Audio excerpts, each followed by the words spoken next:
Ada beberapa fenomena tidak masuk akal yang dijelaskan dalam Al-Quran.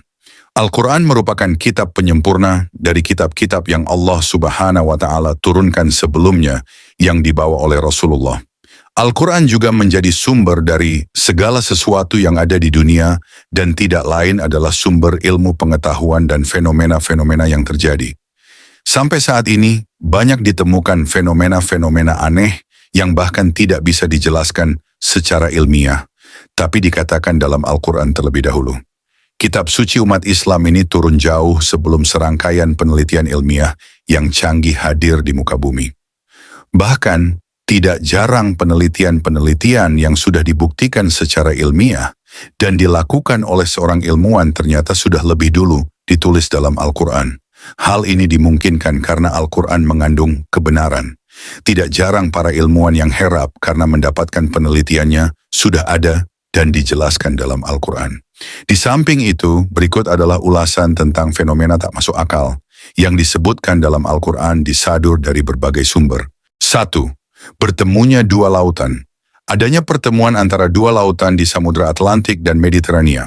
Akan tetapi, kedua aliran air tersebut dari keduanya tidak bercampur satu sama lain. Seorang oceanographer yang berasal dari Perancis menemukan dua lautan tersebut. Ia mengatakan fenomena tersebut seperti ada dinding yang membatasi kedua aliran ini, sehingga tidak bercampur. Seorang Muslim mengatakan kepada oceanographer bahwa hal ini sudah ada di dalam Al-Quran. Dia membiarkan dua lautan mengalir yang keduanya kemudian bertemu. Antara keduanya ada batas yang tidak dilampaui masing-masing. Quran Surat Ar-Rahman ayat 19-20. 2. Api di dasar lautan. Api di dasar lautan ini ditemukan oleh ahli geologi yang berasal dari Rusia. Fenomena ini seperti lava cair yang diiringi dengan abu vulkanik, seperti gunung berapi di daratan yang mempunyai suhu sampai 231 derajat Celcius hingga begitu panas. Akan tetapi, suhu ini tidak cukup untuk bisa memanaskan air yang terletak di atasnya dan juga seluruh air yang berada di atasnya tidak dapat memadamkan api panas tersebut yang begitu luar biasa. Kejadian ini juga sudah tertulis di dalam Al-Quran. Demi Bukit Sinai dan kitab yang tertulis pada selembaran yang terbuka, dan demi Baitul Ma'mur, Ka'bah, dan demi langit yang ditinggikan, dan demi laut yang di dasarnya ada api. Quran Surat At-Tur ayat 1-6. 3. Jenis kelamin bayi. Hasil penelitian yang dilaksanakan pada abad ke-20 pada ilmuwan genetika memaparkan bahwa penentuan jenis kelamin bayi ditentukan dengan sperma pria. Dalam sperma ini ada dua kromosom, yaitu kromosom X yang berisi sifat kewanitaan dan kromosom Y yang bersifat laki-laki. Dalam sel telur wanita hanya mengandung kromosom X, maka jenis kelamin bayi ditentukan dengan sperma yang membuahi dan mengandung kromosom X dan Y. Sebelum penemuan ini, banyak orang yang mengira bahwa jenis kelamin berasal dari wanita. Terkait hal ini sudah dijelaskan dalam Al-Quran. Dialah yang menciptakan berpasang-pasangan pria dan wanita dari air mani apabila dipancarkan. Quran Surat An-Najm 45-46. 4. Dasar laut. Kedalaman air laut yang kira-kira 200 meter hampir tidak ditemukan cahaya. Bahkan dengan kedalaman 1 kilometer atau lebih dipastikan cahaya yang tidak tembus ke dalam. Hal ini diketahui usai dilakukan penelitian dengan memakai alat modern yang dapat menyelam paling dalam di samudra. Hal ini juga sudah dijelaskan alam Al-Quran.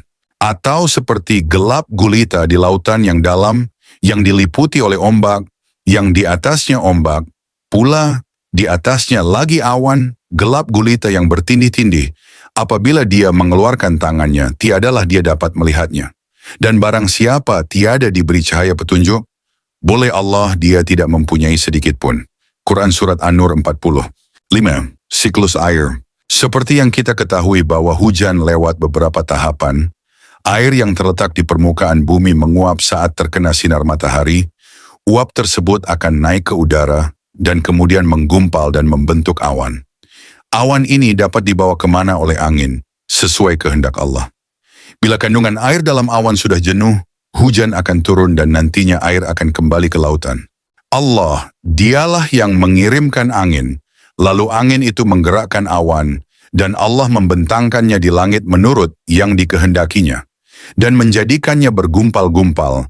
Kamu melihat keluar dari celah-celahnya, maka apabila hujan tersebut turun mengenai hamba-hambanya yang dikehendakinya, tiba-tiba mereka menjadi gembira.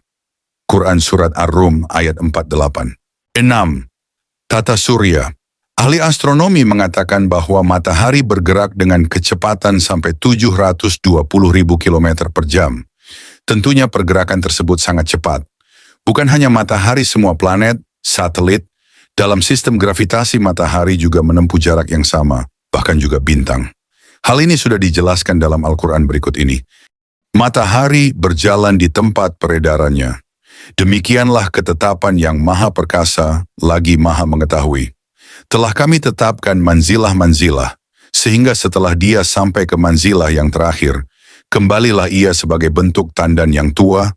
Tidaklah mungkin matahari mendapatkan bulan, dan malam pun tidak dapat mendahului siang, dan masing-masing berada pada garis edarnya. Quran Surat Yasin ayat 38-40.